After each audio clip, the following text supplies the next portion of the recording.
Should we jump in? Yes. Should we get going? Let's go. Sure. So thank you for inviting me to the new Actors Centre. I'm very excited to find out about what you lot are up to here. Welcome. I've been following some of the journey online because I know Ayvianna very well. Previous guest on the podcast a few times now. Okay. And I've been following what Ayvianna's doing here, and I admire the work. It's something that resonates deeply with me. And so, I wanted to come here today and actually see for myself what's happening. And what's your first impression? Well, this is a really lovely space. It's quite atmospheric in here. It's a lovely... I haven't actually been to this theatre before. It looks really lovely. It's got sort of a modern yet old twist to the place, isn't it? So It's called expressionistic. That's its architectural style. It Wow. doesn't have any I like straight it. lines. You'll notice all the lines, like the staircase, are curved, and it's Yeah. meant to help you with more creative thinking because you're not boxed into a straight line way of thinking. So was it specifically designed for creatives in Yeah, this place? yeah. Well, specifically for people who follow the teachings of the chap behind you, Rudolf Steiner. We admire him for getting the building up, but our Actors Centre has nothing to do with Rudolf Steiner. So we are guests in this building. You are We guests are. within Rudolph's space. But Yeah. we are happy to absorb his teaching into it. There's a whole library here of Rudolf Steiner teachings. And the patron of this building, of the Marylebone Theatre, is Sir Mark Rylance. And he has some basis of his acting technique in Steiner, according to Alexander Gifford, the artistic director here, who mentioned that to us. Did he not? Yeah, Steiner wrote books about voice, about acting, about theatre and what it's for, what the esoteric foundations of it are. So there is a connection. There's a nice kind of It all merges melding and Yeah. merging. together. Yeah. Wow, there's so much I want to get into here, but I want to start with introductions first of all, Right. for anyone that's joining us, anyone that's listening. Does everyone? Should we go round and would you like to just introduce yourself and tell Okay. me what your connection to the Actors Centre is? My name's Louise Bangay, and I joined the original Actors Centre a few decades ago when I came out of drama school, and I found it very difficult to convert my auditions into jobs. And someone told me about the Actors Centre, which was at that point off Goode Street, above the Reject China shop, which was perfect for actors because we all know about rejection. So I started going there, and as soon as I started going there was a rather wonderful teacher called Nina Fimbra, who everyone's heard me talk about. She became a kind of mentor because as soon as I started doing her sight reading classes, I started to convert my auditions into jobs. Wow. So from then on, in between jobs, I would always go back to sight reading because we would literally be given a script and be told to, okay, go over there and you are Shirley Valentine, off you go, with no time to look at it. And that was an incredibly brilliant way of keeping that acting muscle going when I wasn't working. So I carried on going when it moved to Tower Street, and I was gutted to find that it wasn't available after COVID. And that's when this campaign to get the Actors Centre back started, and I joined with Kate, and other people have come on board. And here I am today with a new Actors Centre, so that's quite exciting. Wow. And sorry, Kate. Hello, Kate Maravan. So I first encountered the Actors Centre when it had moved to Tower Street, and I'd done a drama school training and then arrived at that point where I went, I need to do more ongoing development training. Found a course, the first course I did was in Meisner technique, which was kind of life-changing because as an actor I found it incredibly helpful, and then I ended up teaching it. So I then also taught at the Actors Centre for about 15 years. For me, it was kind of a hugely important space to meet other actors. So in an isolating and kind of lonely profession, to be able to kind of meet with fellow actors and directors and writers and to sort of cross-pollinate and find ways to collaborate was really important. So there were lots of really fun and exciting and kind of to give yourself the sense that you were a creative person, that you weren't just sitting on your own in your bedroom kind of thing. And then, like, Louise was devastated when it just overnight was kind of changed. We were being invited to donate to support it, the Actors Centre, and then it's suddenly overnight we get a message saying it's no longer a membership scheme, it's no longer offering training. And so we started this campaign to try and return training to Tower Street, and then have ended up here because for one reason or another it's become financially unviable to go back into the building. So it's really exciting because now it's an opportunity to start for for all generations, new generations, mid-career generation, late career, to have somewhere that they can come, learn, and be part of something. So that's a quick summary. Wonderful. So I'm Ayvianna. So my involvement with this is slightly different from the other ladies. So I got involved through equity. So Louise turned up about 4 years ago now at one of my branch meetings. It might have been Catherine Harvey who wrote to me as well, wanting help with the Actors Centre and could we do a motion or what can the union do?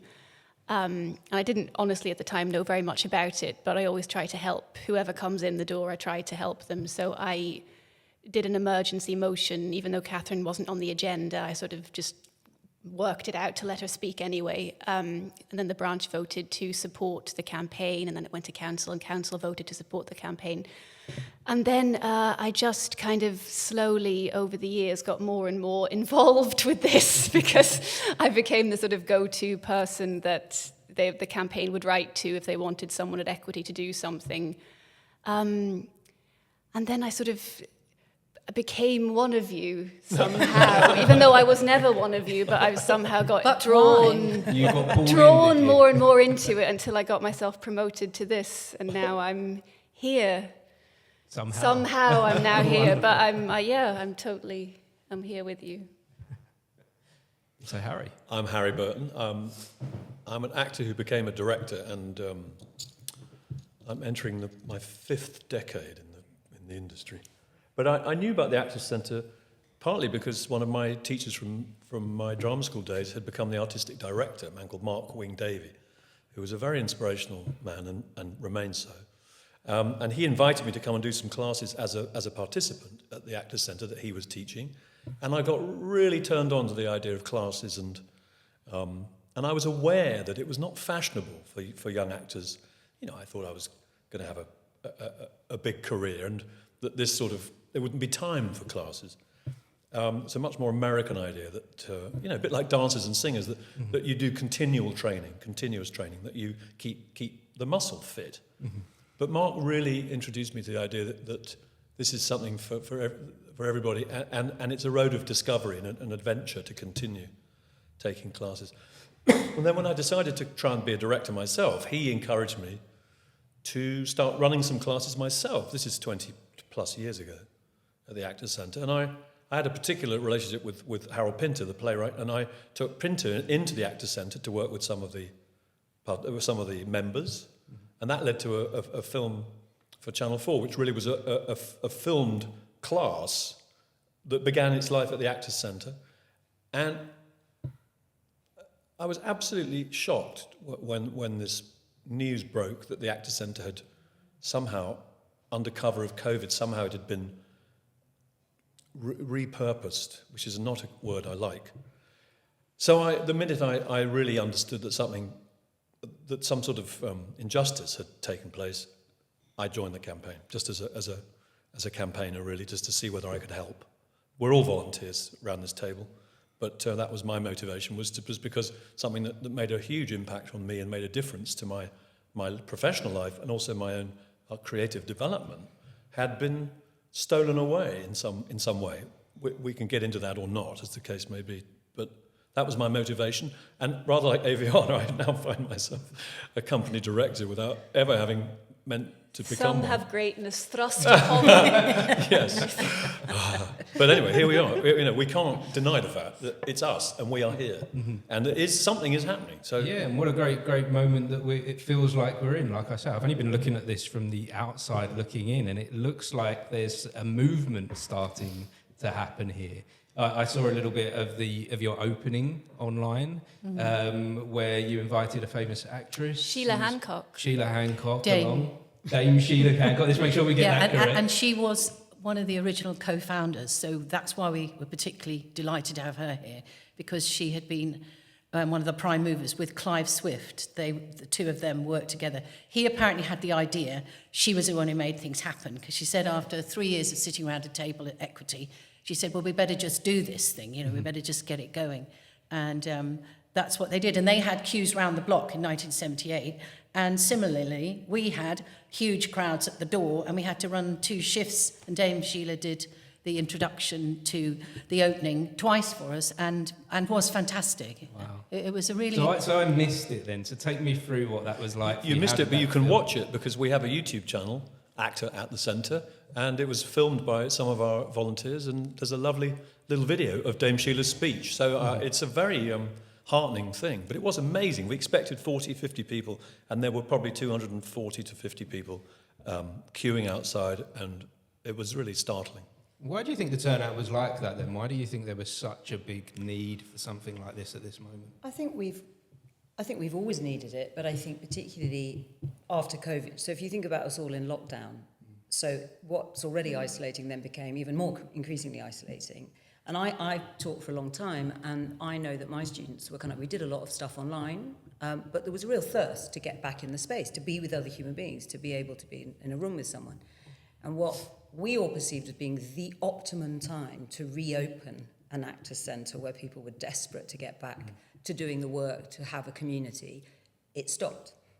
So we've been, through the campaign, we maintained a very small little workshop programme just to keep people feeling that some classes were ticking over. But I think generally, people really want to be in a space together, and they want somewhere that they can not just go in, different spaces, but a home, an actual space that they can go regularly to, start meeting people there, making friendships there. So I think the industry, as Harry said, and Sheila made a point of this at in the opening, was that we are one of the few art forms that don't take it as given that you do ongoing development.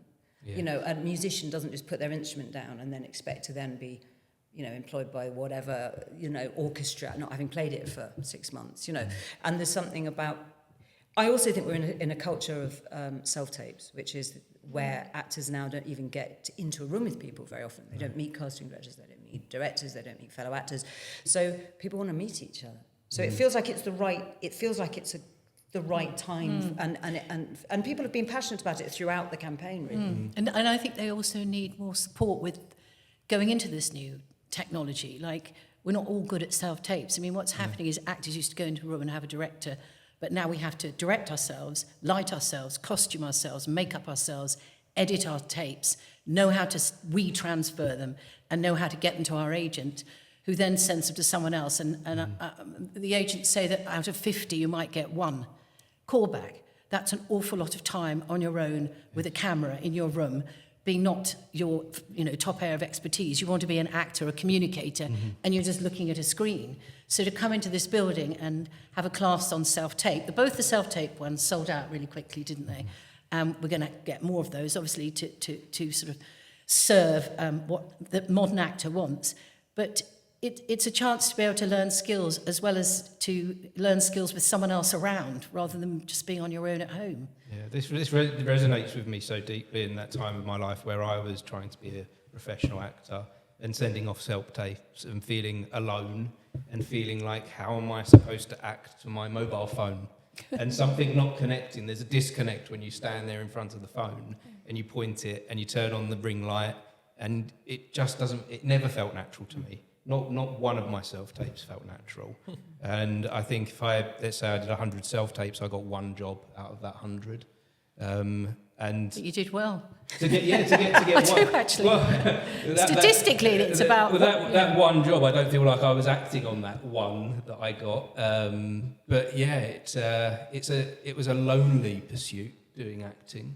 And if I'd have had something like this, a place to go to like this, a community, I would have jumped at the chance. I did once actually try to go along to the old Actors Centre just before COVID. Oh. I went to see what was going on there, and I didn't have much luck with the engagement at that time. Probably wasn't at its best just before COVID. Right. Because there were, we're not sort of idealising the Actors Centre. There were things wrong with it before COVID. But COVID was such a golden opportunity to put them right, yes. to talk to actors, to A say, reset. a reset for when you come out of COVID, we're going to be ready with our studios, with our self-tape classes, with our new ideas.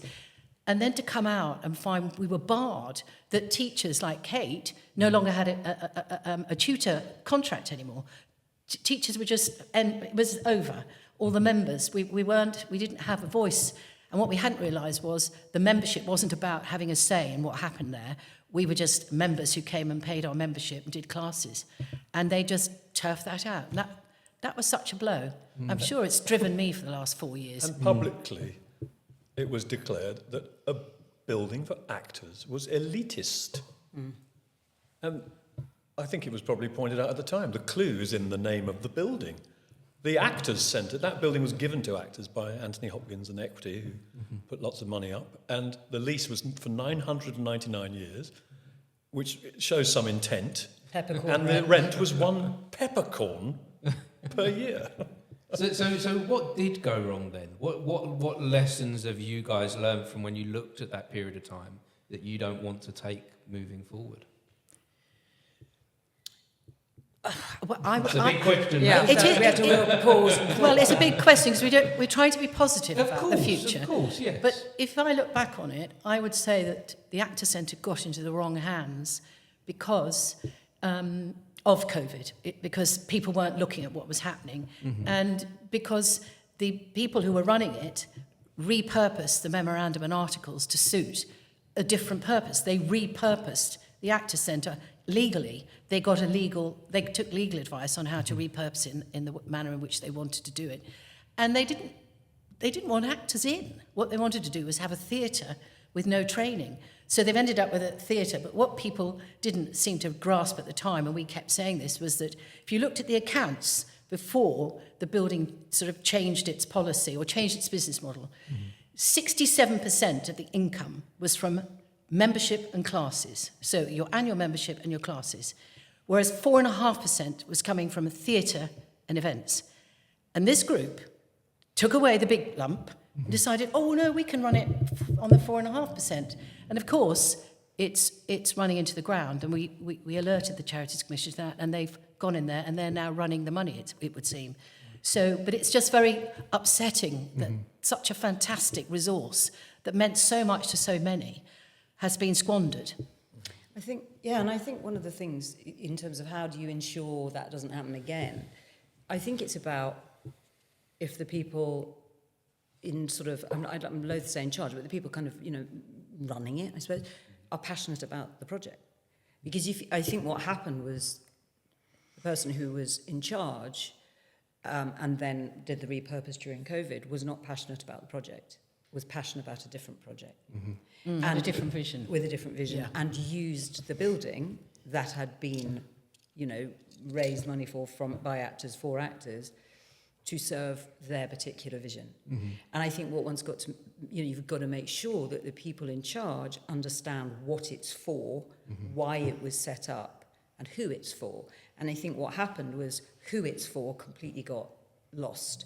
And as Harry said, this idea that having a membership predominantly for actors, though of course other creatives were absolutely welcome to come to classes and be involved. And did, dancers, musicians. Often, and there was a lot of cross-collaborating between Writers. directors and writers and actors and dancers and all the rest of it, and singers, that they decided that this idea that, it was too elite to have actors, but this is what this whole project is for. It's for a community of people, as we've already said, that are often isolated, often unemployed, often do not have that many opportunities to meet people, make friends, collaborate artistically. So I think we have to make sure that as this carries on, that the kind of principles and ethos of the building are maintained. And, acting is a relational art form, and it's about creating space for actors to come and be together. I think there have to be safeguards in writing as well in terms of how this is now set up. Yeah. Because I think the laws around charities kind of allowed this to happen the first time. And we don't... having a constitution in place, I guess, is quite important but for you even then. then it's always open to interpretation, all these constitutions. So it's about being very, very careful how things are worded, if that's guess even also, possible. Does it come down to who the right people being connected that we're choosing? And I'm going to refer back to, we spoke a little bit about Rudolph, about energy, finding the right energy. Yeah. No, you're right. You've got the the Actors Centre was set up to serve its members. Yeah. And that idea of servant leadership, of a charity, because it was a charity, that raises money specifically to underwrite and make affordable the classes. Members pay a membership fee, but then the classes are remarkably, not cheap, but affordable. Yes. Unless senior management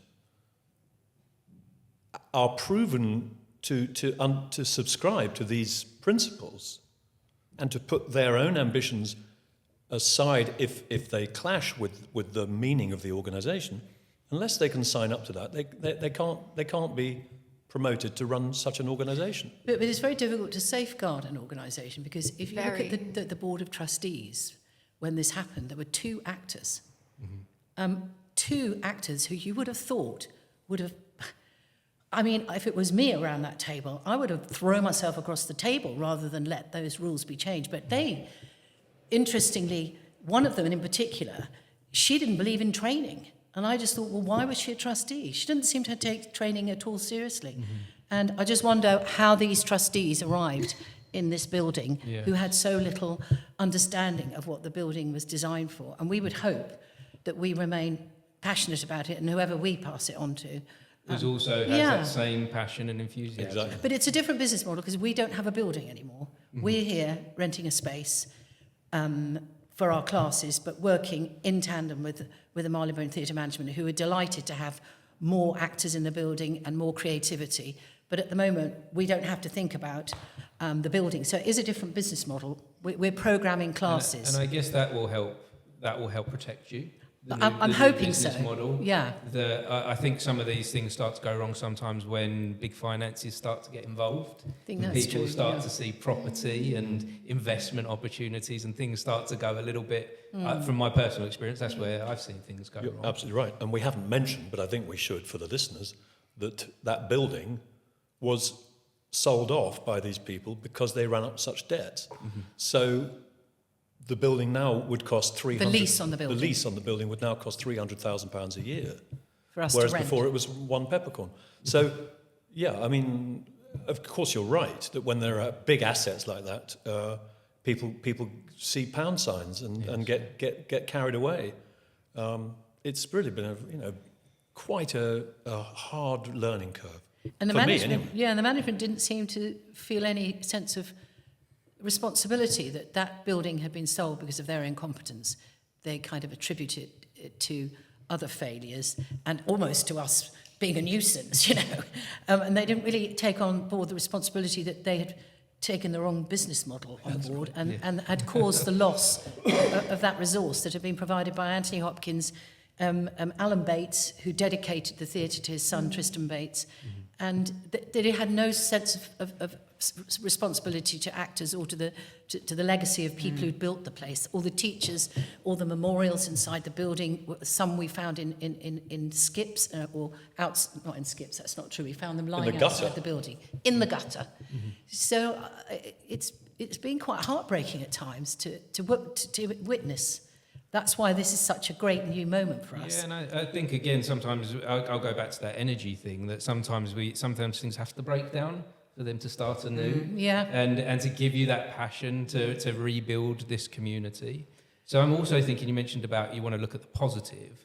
What do you take from a positive sign from the old Actors Centre? What are you taking from that period of time and going, I want to have that continue? For me, I think it's about the enthusiasm of the people that are signing up and the desire of the community, the acting community and greater artistic community, to have this home and to witness. We had a meeting back in May when we decided that it was going to be unviable to go back into Tower Street because of this huge annual rent. But we thought, we can't just plough ahead, we've got to get a feeling of, do people want this? And the answer was kind of a resounding yes. And that's where we met Alexander, the artistic director of the Marylebone, at that meeting. And what's been so encouraging is, like Louise was saying, in 1978 there was a queue around the block. Well, at our opening, people want this. And I think, you get the feeling that there is this sense of renewed energy and a feeling of how do we now make this the actor centre of 2026 as opposed to 1978. And as Louisa said, you have to start really exploring what today's actors want, and also honour tried and tested crafts and the things, working not just in self-taping, but really offering a wide range. For me personally as well, I think at a time when it's so isolating, and as we've talked about the self-tape culture, etc., it's how do you give actors a sense of their own agency? How do you give them a sense that their creativity matters? How do you give them a sense that they are in a space where they can be heard, where they can be seen, where they can meet friends, colleagues, and not have this feeling that they're kind of sidelined and irrelevant? That sounds like such a hard question. Have you got any idea then when to start with? Well, I think just being in the space, coming and being in this space together. I mean, the original Actors Centre spawned so much creativity. I remember Kate telling me that Miranda Hart started all her stuff there and tried it out in the Tristan Bates.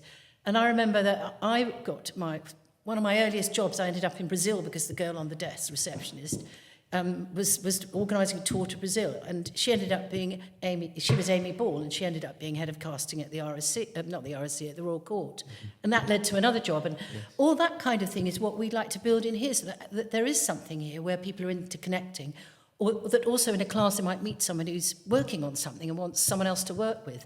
And that was something that Dame Sheila talked about a lot, about writing, creating, doing your own stuff.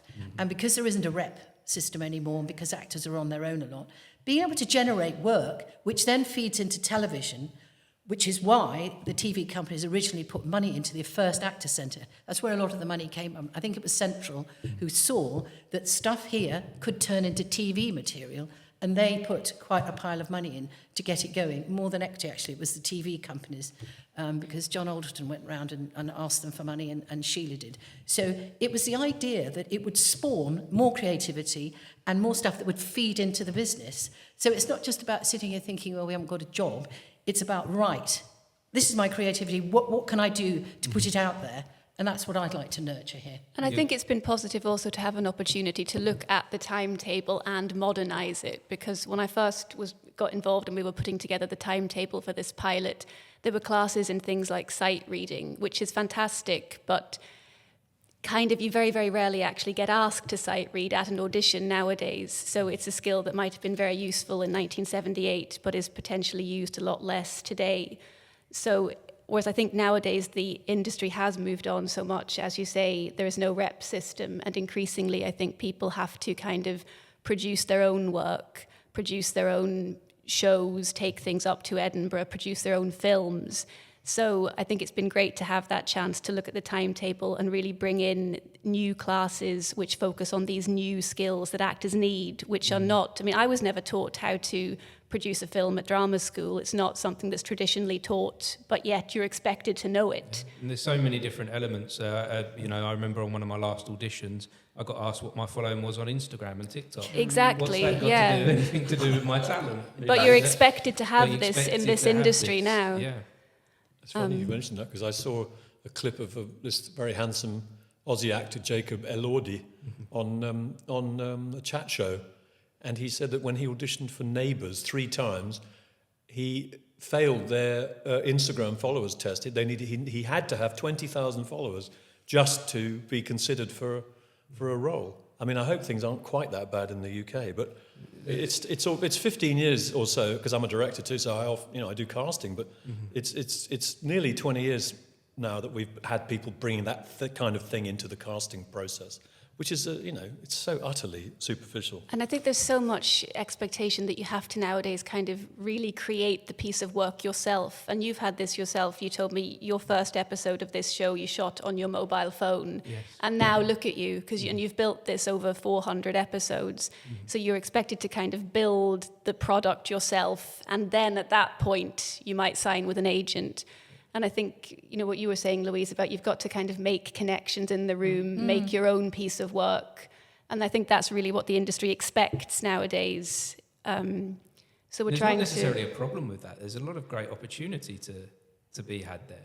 To Absolutely. have your own agency, Yes, certainly. To have your own creativity within this. If you can make it part of a kind of fun creative process rather than a feeling of onerous expectation that I've got to be the producer, the director, the lighting person, because that can feel overwhelming. And I think if you're around other people, so you might be in a room with people and go, well, I really understand how to work cameras, or I'm really good at lighting, and then you can sort of help each other out. And I just think people, I agree. I think now we've got into a situation where we do have to be, you have many more skills. And I think to be in a place where those skills are being taught, or other people can help you out with them. But I also think, the Insta thing about having to have over 20,000 followers, it can get people very low, because for a lot of us, we don't have that following. So again, do you then feel I'm irrelevant if I'm not on social media, and if I'm not with my over 20,000 followers, therefore that's it for me? So you do want to nurture a place where people feel, no, that's not it for you. And there are other pathways, other doorways, other ways to find work and connection. And I think it means you can network in an organic way. Exactly. Because I used to go to, when I was younger, networking evenings, and which were specifically to network, and it always felt very stiff, very like I was trying to impress everyone all evening. And am I going to say the wrong thing? Exactly. I've seen you at networking, actually, and you're pretty good at it. Well, it's all a lie, though. I'm not genuinely enjoying myself. No, Whereas just pushing for all yourself. of us, isn't it? It's a scary environment for all of us to go into a space where you don't know anyone, and Absolutely. you have to figure out, how am I going to be me tonight? But you just said something so important, organic networking, where it's actually you're in a space where you are networking, but you're not having to go and pull on the schmooze. You're actually, because you're doing it. You're living Doing a it with class people or and meeting something, people in a much more, Maybe that happens through doing the work. Whilst we're doing the work, we're working on your craft with others. That's it. I think that's right. And you're seeing who you connect with in case, that might be something that I could work with on this little project I'm doing. And there was also a really magical moment when we did our first fundraiser. I don't know if you know, we did that Sunday, the 1st of February. It was a passion for poetry, which Dame Harriet Walter did for us. But there was a moment, I was just watching the 3 actors on stage who had submitted their CVs and were chosen, working with Harriet, and it was magical seeing them grow. I mean, I just thought this has made it all worthwhile to me, just seeing these. And it was very traditional. It's poetry, and you've got a tutor and a wonderful person who's obviously very experienced, and she's bringing something out of them. And it was rather magical for me. It was like seeing the Actor Centre come back in a little vignette. I don't know if you felt that, but for I me, did. that's the most important thing for me is this thing with young people. I'm still in touch with people who came to classes I did 20 years ago, who have gone on to direct, to write, to become artists. And, we had these 3 wonderful young people. We had 25 people submit their CV. They wanted to get on stage with Dame Harriet. We chose these people not just because they were young, but my gosh, it was inspiring to have 3... very different. Very, very courageous, very engaged. And Dame Harriet is just wonderful at kind of leveling the hierarchy. There's no nonsense. She's just working with fellow artists, and in a way, or it may sound a little bit idealistic, but that's what I hope we are modelling for the members and for the industry. That you don't need to. You can hang your reputation in at the door as you come in, and just be among your fellows. Just be a member, be in a class, run a class. But don't worry about the status. That's we get enough of that out there. But it's the young people who are going to have to carry that forwards if it's going to survive. And Matthew Lloyd was another one of these very inspirational previous artistic directors. And I think we must work towards this. He would invite groups from Europe, actors from across the continent. Obviously, people with good English, because they would have to come and do classes in English at the Actors Centre. But there were groups, 2 or 3 years' worth of groups of 15, 20 young actors who came from all over the shop and spent 2 weeks at the Actors Centre. And it was very, very inspirational. And those people have gone out and they've carried what they were given. They've carried that with them. And some of them are still in touch with me, as I said. Yeah, so I build lifelong connections, these things. Indeed. Well, we understand that from our own careers, that the connections, and you understand that too, that there's a sense of family with the people that you make work with, or that you go through the creative process with, that never leaves you. But unless people are exposed to that feeling, they don't know it's on offer. And so we're trying partly just to fold that in here to everything that we do. Well, I am. I know you lot are. And trying to bring in, when an actor comes out of drama school, which is where I struggled, I just wasn't very good at doing auditions, but they come out and it's like in a way you think you're going to get a job straight away. Well, I did. I thought, I'm really good. Off we go. And when it doesn't happen, it's a bit of a shock. So this is like a buffer. It's like a bit of a rep for actors. They can come in here and then they can have a go at things and be told what they're doing wrong, be nurtured. And I had that. And I want it for the next generation. And I think they deserve it, particularly where training in acting is now so, in many ways, so elitist because you need so much money to do it, that if we can in some way, push something along that isn't too expensive, that people can attend as a buffer, or we might even evolve a starting point where, new actors can come here. I don't know, we've got lots of ideas. But also, what we've also found is the Actor Centre tradition was that working professionals, often high profile, wanted to put something back. And we found already, like Dame Harriet, Samuel West being here, tomorrow night Dominic Cooke is about to, I think, take over the Almeida, isn't he? He's coming here to do a workshop with actors. And they're just putting something back in, and I think that is wonderful as well. So we're trying to embrace that tradition. And we've got more people who've offered their services, like Greg Doran from the RSC. Adrian Lester's offered, but I think he's about to do Serrano, but I think he'll come in after that. So it's nice to have these... Building something up with the people that have done it before. And this is quite interesting. This is happening a lot on the podcast at the moment, that people are talking a lot about the importance of the future of the next generation coming up right now, and that we look after and we care for them. Yes. I feel like maybe there was a period of time where the younger generation wasn't quite having that for some reason. Probably. And so, I'm hearing this a lot, and I'm wondering with you as well how we protect this art form from becoming elitist, because there is that element to the acting industry that it's hard work. You have to put in a lot of time with not a lot of financial gain coming back to it, and like when you go to a cast, like you said, you have to pay. So you want to try and keep that at a reasonable and affordable price. It's really vital to us all, isn't it? So how are you gonna do that? I think the main thing is trying to keep the subsidising the classes so that they're as affordable as possible. I mean, obviously, as we go forward, we can certainly. This is very much our kind of first pilot, and our membership is cheap at the moment because it's a relatively short period, and the classes are kept at a sort of capped rate. But I'm sure there's a conversation going forward about, is there a way people could sponsor young people? Perhaps could there be a sort of scholarship scheme for people that, like we were saying, people in the industry who would like to offer memberships to younger people? No doubt those are the kind of things we can look into, because we absolutely don't want this to be just for the people that can afford it. And, as we've been saying about drama schools being so expensive, and then kids being burdened with huge sort of debts and loans and all of these kind of things, you want to make sure that there are pathways for people that perhaps don't have access to drama schools. And again, this is like you're saying, that it might be that, we think about how you offer preliminary sort of introductory training for people coming through into the industry that don't have options elsewhere. So these are the sort of things that, you want to kind of keep developing, because it is very important that this is open to everyone. It can't just be open to people that Those got that the have money. No, and absolutely not. And Equity have supported us, and we've got a meeting with them in a few weeks' time to review. They said once we've done the soft pilot, we can go back, and Paul Fleming at Equity has always been behind training, supporting the workforce. So we hope when we go back to him in a couple of weeks with our figures and our wonderful attendance figures, which are really good.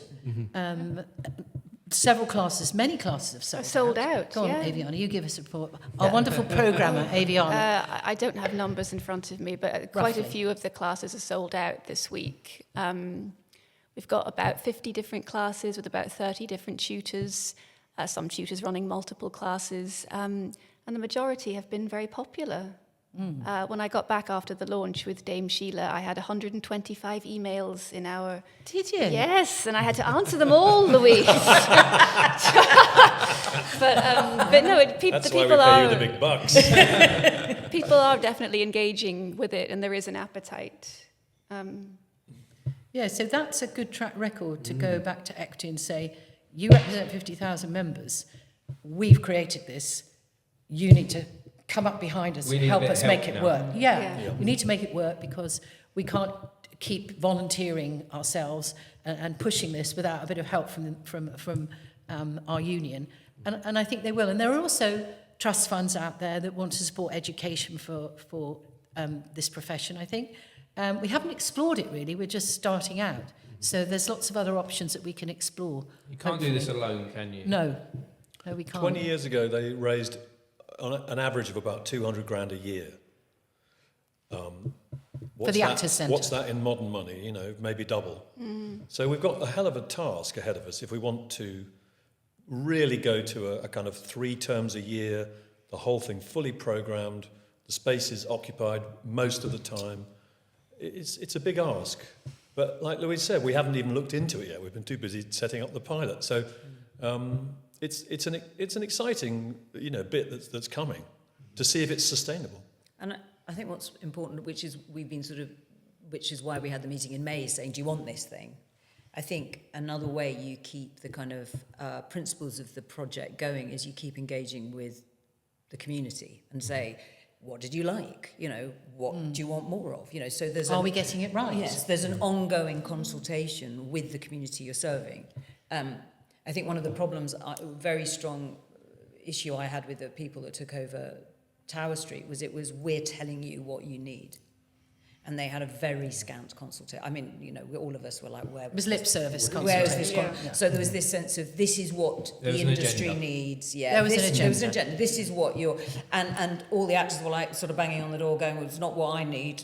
Can I, can you hear what I need? No, we're telling you what you need. So I think that's the other thing that's got to keep very open to... But it's a kind of ever-evolving process. We're kind of learning as we go along. And we will no doubt learn...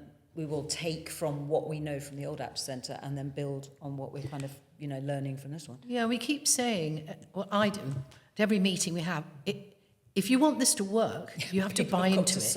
You've got to, buy a membership, book a class or several, and fill the space, because that's the best way you can keep this thing if you want it. And I really do feel that, and we got a sense of that when we called the May the 1st meeting. And people were writing on bits of paper about their ideal Actors Centre, and then they were all read out. And it was a very lively and exciting thing, and we're trying to bring that in to what we're putting out. And we probably need to go back and look at those bits of paper. But even with, you pay at the moment a very small membership fee because it's only a 9-week pilot. But even including that 15 quid membership, without a doubt, you're going to get, for the cost of what would cost you one class out there, you're going to get at least 2 classes here. I mean, it's as simple as that. By top of the range teachers. Yes. I mean, it's not that you're going to get a lesser service because you're paying, a more accessible fee. We've got top of the range teachers, and Kate's just said this evening she's got another 8 teachers who are keen to come and work here. So our next programme, we hope we can get even more interesting variety. Yeah. So it really is feasible that people who look at the reality of signing up for drama school, even a 1-year course, an MA course, we're talking 15 grand plus. They look at that and then they look at us and what we're offering in terms of basics, voice classes, movement classes, Meisner, improv, Shakespeare, poetry speaking.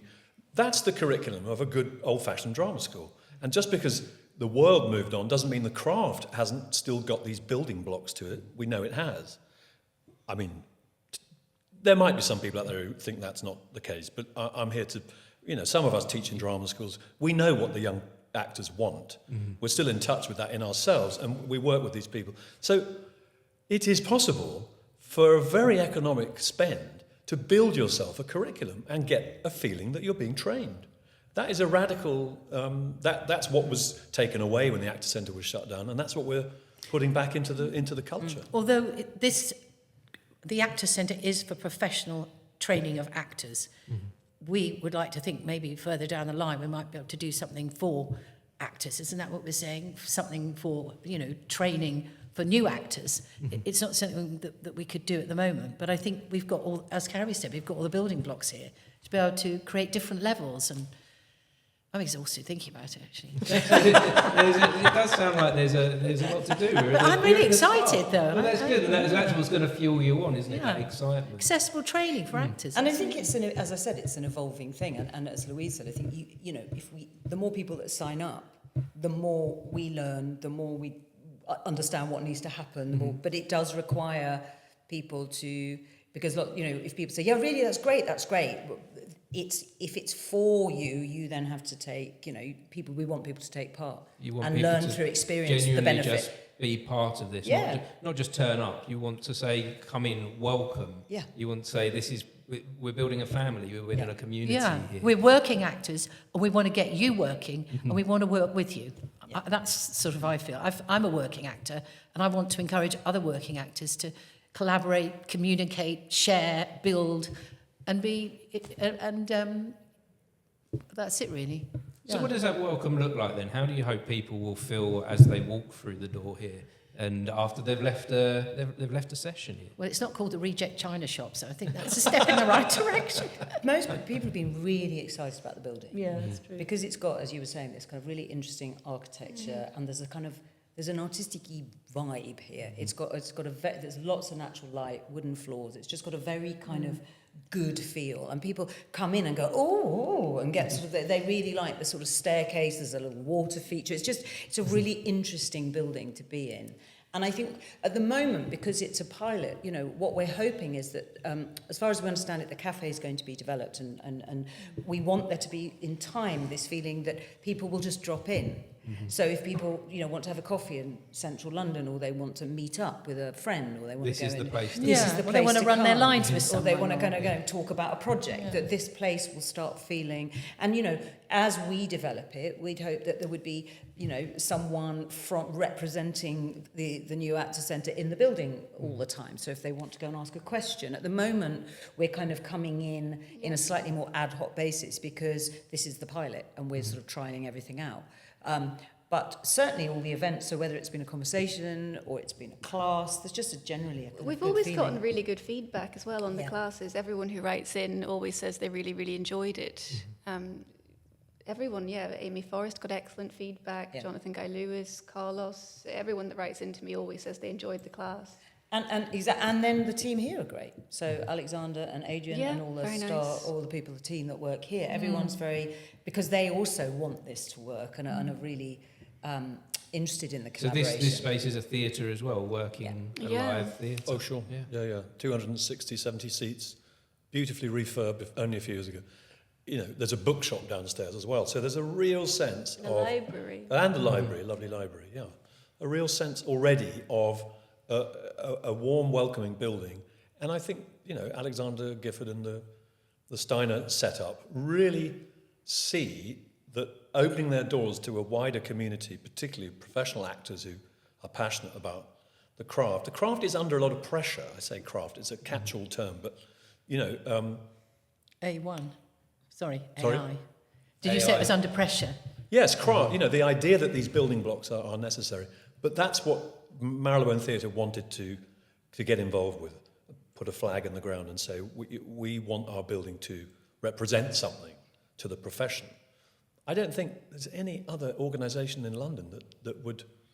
I think it's a very fortuitous, perhaps fated meeting of minds, actually. Mm-hmm.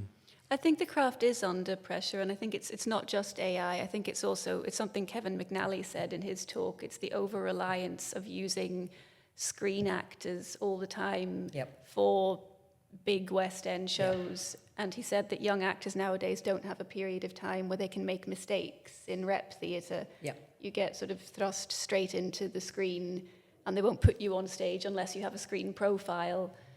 And then we're losing all the building blocks of voice and text and things that you used to learn when you were on the stage, which you kind of don't necessarily need that much of if you're on screen, because the camera's right there anyway.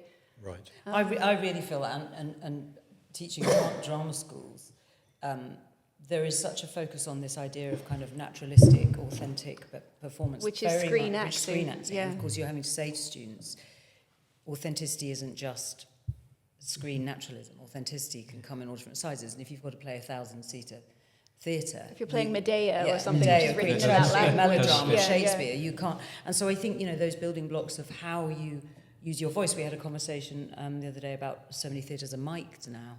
Because, and what about vocal training? And it's really important to sort of get back the kind of the value of those things and the value of the artistry and the skill of the actor, rather than everything being shortcut into you've got 20,000 Insta followers and you can act well behind a camera. Yeah. So I think you have to champion and keep alive the things that are part of being an actor and not let those disappear. And God knows with AI coming in the future. But I mean, I think, all of that stuff feels really important. And it also gives a kind of respect and value to actors. I had a chat with an actor friend of mine the other day who's going to probably do some teaching for us. And the word kind of dignity came in. There was something about, it's always been hard. It's respect for actors, which is the title of Uta Hagen's book. It's respect for acting. And there is none. Exactly. And an actor's dignity, and about actually the skill of acting and what you do. And I think we can't denigrate that, and we have to champion it, even if it's not perceived. If we don't feel the respect and the dignity for ourselves, how can we expect anyone else to have any respect for the arts? And this government already has no respect for the arts. And there have been so many funding cuts. The National Theatre cut 70% of their staff last year, 100% of their primary school touring budget. The RSC has had cuts. Birmingham Rep had a 100% cut. We lost Bristol Old Vic's undergraduate programme, East 15, one of their campuses. And with this government that does not value the arts, won't put money into it, the only people left to champion that is us in this room. And I don't feel equal to the task, quite frankly, and I haven't got the resources, but we have to do something. We're having a go.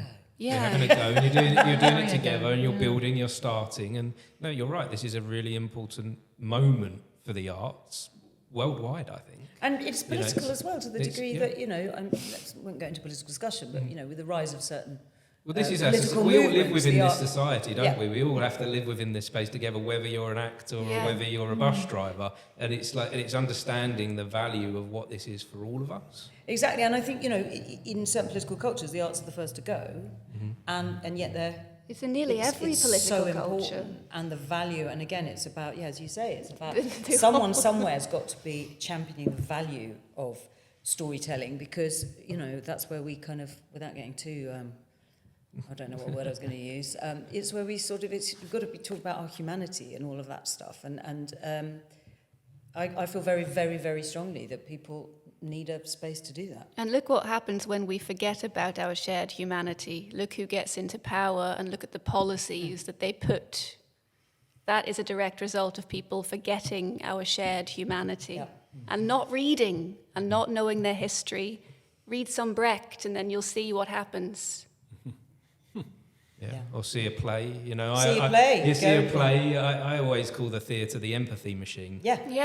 That's what it does to us, doesn't it? We experience that story and we get an idea of what it was like to live in that area. Now you're talking specifically about being in an audience and what the audience's experience is, and I think producers and theatres have slightly lost the plot. That we're employing people who don't have the craft. Oh, don't worry, they don't need to be heard. We'll amplify them, we'll mic them. But the audience feels that. The audience, for the audience, that's a loss of connection. It's a loss of participation. I think also this idea of putting trigger warnings and things at the beginning of plays, which I don't like either, and I think negates the entire purpose of going to watch something. To experience the reality of what this person is going through. Imagine being, I've got grown-up daughters, but, they liked a fairy tale at night. Imagine before you began the fairy tale, you read out to the kids the trigger warnings. In this story, you will find there are very sharp teeth, some houses are blown down, there's some nudity because the wolf's clothes come off. Do you know what I mean? The kids would say, "We won't have a story. You just told us a story. We'll just go to sleep, Dad. Thanks very much." So what's the danger then of this level of protection? My point being that audiences are like those children. Audiences come to drop their personae and be like little children at bedtime, saying, "I want a story," and they don't want to be mollycoddled. And all right, some people. I think trigger warnings, if they have to exist, put them online. People can do their research. If I know I've got an issue and that I might be I'm traumatized by certain things, and God knows I have been in my life. Yeah. I'm not saying these people are unusual. Most people have things that can trigger them. But do your homework then. Take responsibility for yourself.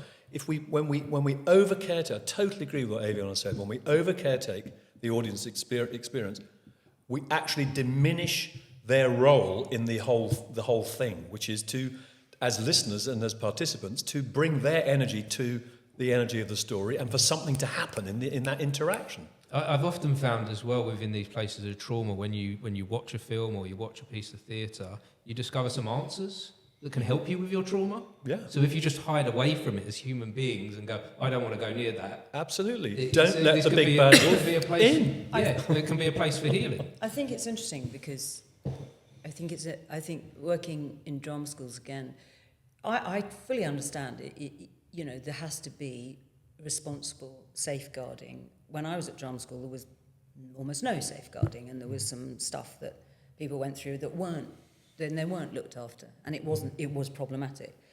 But I think we need to find that balance between appropriate safeguarding and also understanding that as actors, and therefore to some degree, if you're an audience going to see a show, a level of resilience and a level of understanding that there is a difference between, you know, not liking something and actually being traumatized by it, finding something difficult or challenging. And I think, again, in spaces like this, and this is to be discovered, you know, where can you find safety to express yourself in a full way? Where can you find a safe, high quality piece of training where you can allow your expression and not feel like everything is going to be a problem to either yourself or someone else? And that, I think, again, we need to, in how young actors particularly are exploring themselves and exploring plays and everything else, there is a big anxiety around offending each other. And I really respect people's desire to respect each other. I think that's great. But there comes also a point where you have to say, but you're artists, you are exploring humanity in all its different forms and all its different three dimensions. If you are sanitizing everything or so worried about her, you never get to express yourself. I think as long as it's safe and there's a good form within which people are working. So I think it's a really interesting conversation about how do we nurture spaces, and I would hope this was one of them, where actors can come safely express themselves without getting sort of, what's the word? I can't think of the word, but, you know, getting stuck in their own anxiety. And I've experienced, so this is quite topical for me. Last year I was directing a play. It was a professional piece that I was putting together. But one of the actors, the weekend before the show, felt like he couldn't do it through the subject matters, the weekend before the show. Felt like he couldn't continue because of the subject matters that were involved and other people's feelings around him, ex-girlfriends, etc. But he knew the subject matter at the beginning. Why did he apply? Well, he came straight out of drama school as well, and he had this very sense of absorbing all the play completely 100%, so much so that he then we couldn't do the thing, and the show had to be cancelled. Really? No.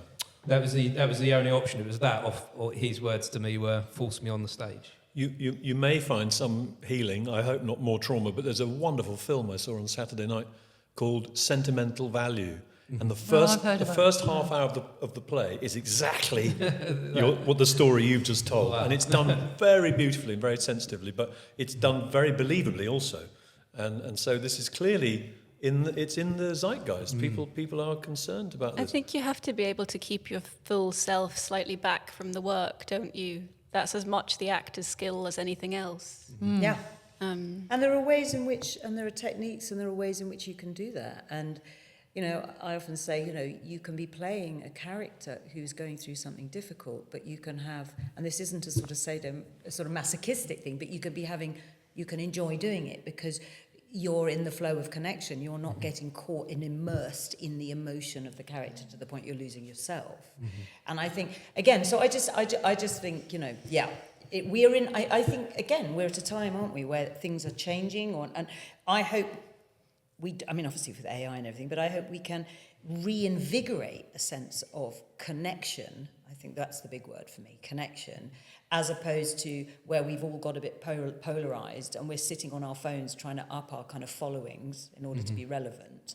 And actually we can come back relationally and find out where these lines of resilience and connection are, and do it in a way that people come out feeling empowered and that they've had a good time. And God forbid, we want to have a good time, because being an actor is not easy. And actually what's really lovely is being in a space where people are enjoying themselves. Yeah, it's because we're a training centre for professionals. We are an actors' centre, so that's just a completely different language, I think, in my view. This is a space for personal development rather than a certificate. Yeah, absolutely. Ongoing, we used to talk about Professional ongoing training for professional actors, to keep that muscle. For me, it was always about keeping that muscle active, you know, just keep doing it and you'll get better at it. Actors like a are musician. athletes. Like a musician, like you play the piano. If you don't play the piano every day, you get ever so rusty. So it's just like keeping that muscle out there, but being able to do it with your colleagues at a very high level, with high level teaching. But also, one of the things that we are going to have to work on here is to make it accessible, because this building isn't ideal for necessarily all disabilities. So it's something that we're reviewing, we're looking at. There's a wonderful lift, but it's not very wide, and you've got a reverse, and some of the stairways are a bit hairy. So that's something that's on our agenda, something we're going to look at, because we want to make it affordable and accessible. And that's quite important to all of us. That's very important to all of us. I think it's extremely important to all of us, and I think... Thank you. Yeah, no, I was going to say, I think the accessibility is kind of vital, and I think it's about building on who is in the building and what needs there are for people and what certain communities want. And again, it's just being open to discussing with everybody, what do you want? What do you want to see? Who do you want to see teaching? And again, we can't please all people all of the time, but the idea is to make it as kind of accessible and available to everybody. And to have a diverse timetable with tutors of different backgrounds. Yeah, absolutely. So that there is a diversity of people teaching, who, not just in the room. attending. Yeah, I think it's important that you've got diverse tutors, people in the space, and kind of that we listen to what people's offers are and what people want. Yeah. We had Giles Torreira here the other day, and he makes the point very simply that he says that the work he wants to do, he's a wonderful actor who's in the West End at the moment in a show called Oh Mary, and he's going straight into Cuckoo's Nest at the Old Vic. But he puts it very simply. He wants to do work and be involved in work that reflects the world that he sees around him, that he lives in. And as a new Actors Centre, we have to bear that in very much in mind and keep it in the forefront of our planning. Yeah, exactly. So there's so much planning and work that you're doing right now in this pilot stage then. So I wonder for you, as a collective, as a group, what does the future look like? What are your hopes and dreams? Let's say 5 years from now. What do things look like? I hope we're the still building's here. Flourishing, loads Basically. of people coming in and out. I hope it's a great success, and every room is filled with people, and we've created a community. That's the word, I think, community, so people feel less isolated. I think if everything we've said so far in terms of everything you're saying about community, high quality training, that and what we've alluded to around opportunities, so that we are a place where the future people who like we mentioned around our heart, there are loads of people that started at the Actors Centre and have gone on in many different ways building careers, that this becomes a hub for people to build careers. They can start their careers here and make those connections. Certainly for me, I was at someone's birthday about 2.5 years ago, and I looked around the room, and this is when we were in the midst of the campaign, and I thought, these are really good friends of mine. And I was like, I met you all at the Actors Centre. And I was thinking, if you can nurture artistic collaborative relationships, friendships, career starting, so that it had an international reputation. It was known internationally as somewhere really, really important. People would come from abroad to do, when they're in London, they'd drop in to do classes at the Actors Centre. We need to rebuild the fact that it's got a good reputation. It lost its way a little bit towards the end, and it's about refinding the quality. And so that people are going, see you down the Actors Centre, and that it has Yeah. where should we meet? Oh, let's meet down the Actor Centre, you know, and it becomes that sort of second nature thing. And it's an exciting second nature and a high quality one. And that's what Mark Rylance says. I mean, he put in our petition when we were fighting to get the old Actor Centre back that he hoped that the trustees would find a place for the international and standard of training that the Actor Centre had been known for.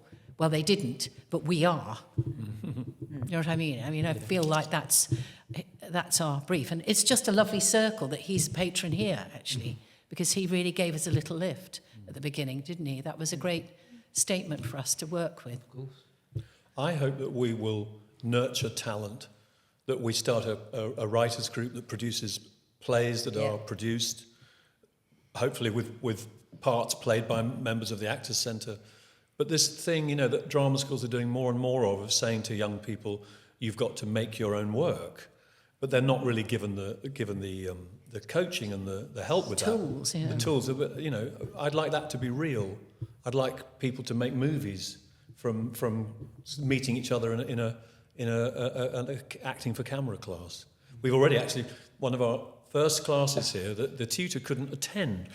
He called his class, a lovely man called Finlay Robertson, he called his class last minute self-tape.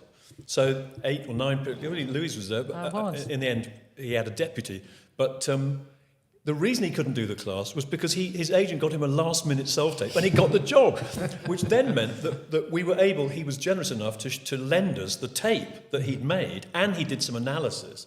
So his own class, from his hotel room, even though he wasn't there, he was in Buenos Aires talking to his class in London, saying, "I think this is why I got this class." Mm-hmm. And out of that class, the members wrote to me afterwards and said, "We love this idea," because I stood in for him. "We love this idea that the Actors Centre could have a self-tape club. This would be like a WhatsApp group where people, if they're brave enough and they ask for some feedback, they could share a self-tape." That's good. You know, immediately, something comes of something. And it grows and it's organic. We're experimenting with a kind of, we don't have a leader. The 4 of us are directors, so we don't have a hierarchy. And I think that's an experiment that I would like to see developed through the whole organisation, and that people realise that it's not about how many followers you've got, or whether you've won an Olivier Award or not. I mean, Giles Terrer has won probably 2, I think. But he was as down to earth as you could be when he came to talk and he'd to like to come back and teach, members, and he wants to come and teach. You know, we've had enough of celebrity culture. I mean, I don't know. I wasn't going to say that, but actually, I think we all have. Yeah, and I think, you know, I think this is the other thing, is that there's this obsession that audiences only ever want stars and names, and how they won't go and see a show, or they won't watch the telly, and of course the truth is all stars weren't stars once, so. They must have watched them at some point without them being a star. And I was thinking about this the other day about the traitors, and how they had celebrity traitors, and then they had normal people traitors. And normal people traitors, the figures were higher. So it's more interesting. Yeah, and it's because that was, for me, is what's interesting is the story of the, you know, who's what, and that's what captivates people. And that's, for me, was a really good analogy.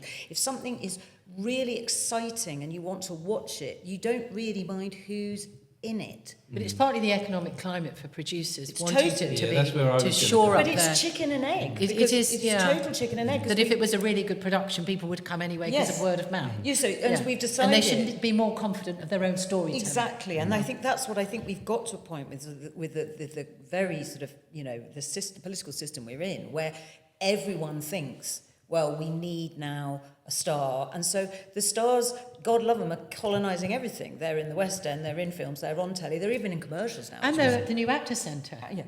No, we love them in the new Actor Centre. Exactly. But what I'm saying is, in terms of what used to be jobs for working actors, so commercials, you'd never really see particularly very well-known actors in commercials particularly, and it was the way that a lot of actors would make quite a bit of money for, you know, to tide them over.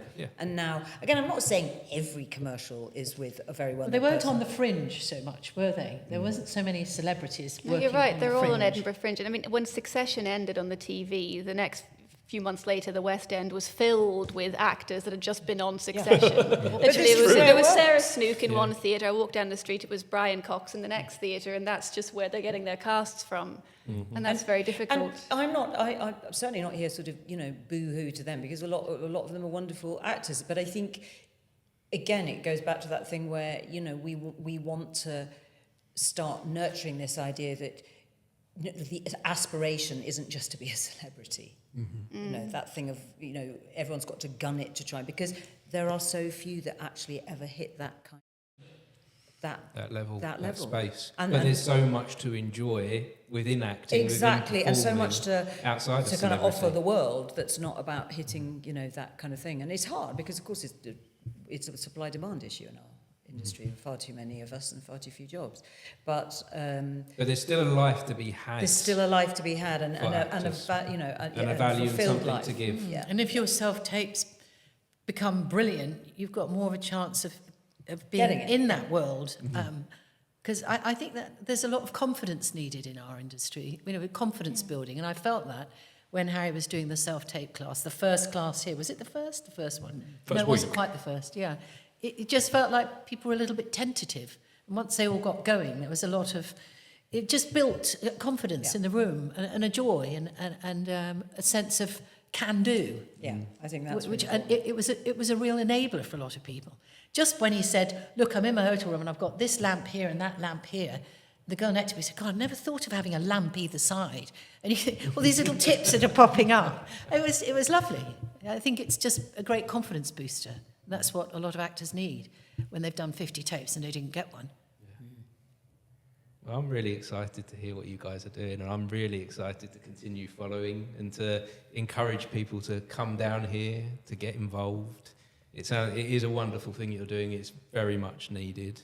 I'm going to go to my final question then, which is one that I'm asking everyone on the podcast. It's a little bit off topic, but at the same time, you just brought up just then about how important acting is to society. But for all of you, my big question is, and there might not be an answer, we're in quite a dark world at the moment. There's lots of bad things going on. I want to know, how would we make this a better world for all of us? Any ideas? I would say... It's a big one, isn't it? How long have you got? Yeah, I suppose I would say... On the back of an envelope. You have to start with the spheres within which you're working in, if that makes sense. So for me, anything that can create more connection, more, as we've said, sense of humanity, our shared humanity, points at where we can meet each other. And, there's someone said to me once, there are certain things you can't have control over. You can get extremely upset and exorcised about, but you can't necessarily have control. So it's looking at where can you have some kind of impact, and in those areas, what is it that you value? And I suppose finding ways to connect and find commonality in these very difficult times. I mean, I will be on the streets if certain political parties get in. That's a different thing. But in terms of acting, I suppose it's just seeing, and that's why I love the idea of this place, and I love it when, teaching and you feel people come together and there's a real sort of positive energy in these difficult times. I mean, there are many other things, but that would be the first thing that came to my head.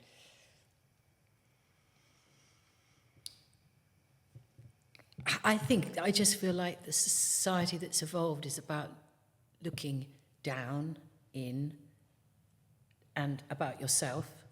I think people are so much more self-absorbed, and I think for me, I'd love to throw phones away. I know that's not possible, but I'd love to feel that people are thinking about not what they can do for them to promote themselves and to look at their world and how they're being reflected back, but to look out and to give something out, and to, go out and look at a play and see what the human condition's doing on stage, or just to see what they can give rather than what they can take and self-promote. That's what I'd like to see. More looking out and more of a giving society, which isn't all about what's coming back to them, always looking for a return. Yeah, a bit more joy in giving. Wonderful. Is it my turn? Go on, Ayvianna. I think I agree very much with what Kate's kind of already answered it. I think I can't single-handedly get Trump out. I can't do it. But all I can do is the things that are within my control. So when people write emails into the centre, I can answer them. I can try to be nice and I can try to be helpful.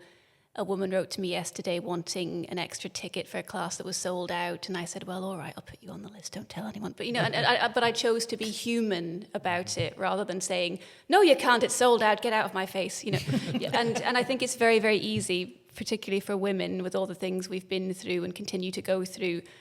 I can feel myself some days when I'm having a bad day teetering on the edge of, and I could step into being really shrill and really angry and just, I could be filled with a sort of hatred of men, and I can feel it. I can see it in myself sometimes and in my tone of voice that I could very much head in that direction.